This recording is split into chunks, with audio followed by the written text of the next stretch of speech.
Assalamualaikum warahmatullahi wabarakatuh.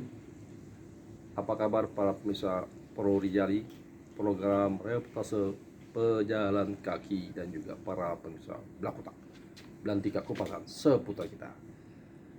Semoga pemirsa dalam keadaan sehat walafiat dan yang sedang sakit insya Allah diberikan kesembuhan oleh Allah Subhanahu Wa Taala. Amin ya robbal alamin. Pemirsa, sekilas saya perlihatkan kepada pemirsa foto-foto kami ketika kami menyaksikan pertandingan sepak bola AFC beberapa tahun lalu di Bukit Malaysia, di Kuala Lumpur. Satu peristiwa yang kami tidak lupa, karena selain ini peristiwa pertandingan sepak bola yang kami cintai, juga kami menghadiri ini dengan keluarga-keluarga tercinta, wabil khusus orang tua kami dan juga adik kami, langsung ke Bukit Jalil, Kuala Lumpur.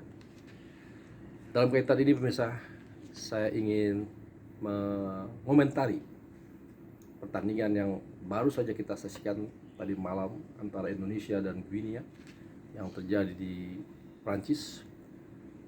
Banyak hal yang perlu kita angkat, khususnya terkait masalah fair play.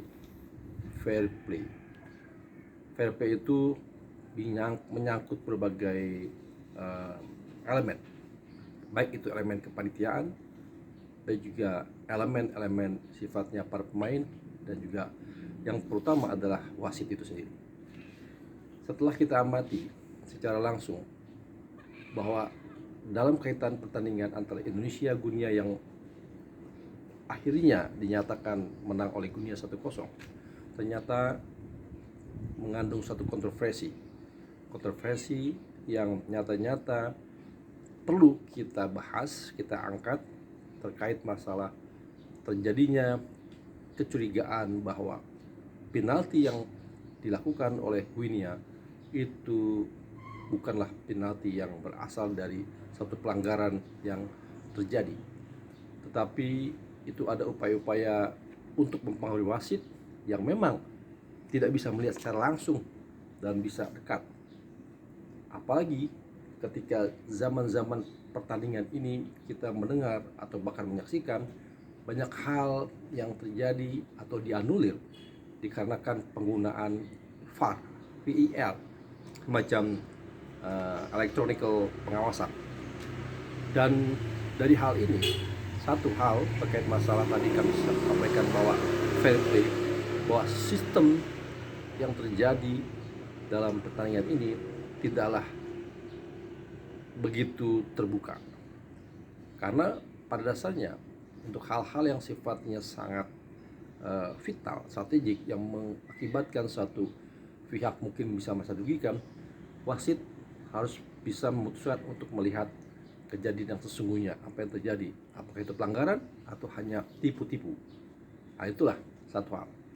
Lalu kita dengar pun bahwa rupanya dalam beberapa pemberitaan, lapangan yang katanya terlihat baik atau rapi, ternyata dalam pemberitaan itu panitia setempat juga menyatakan satu permohonan maaf bahwa rupanya standar yang diberikan terkait masalah lapangan yang dipakai itu tidak memenuhi standar internasional. Nah, ini dua hal lagi. Dan yang ketiga lagi itu aspek pengawasan dari para penonton. Nah, mobil khusus ini di antara para penonton tersebut adalah Presiden FIFA. Presiden FIFA juga langsung menyatakan bahwa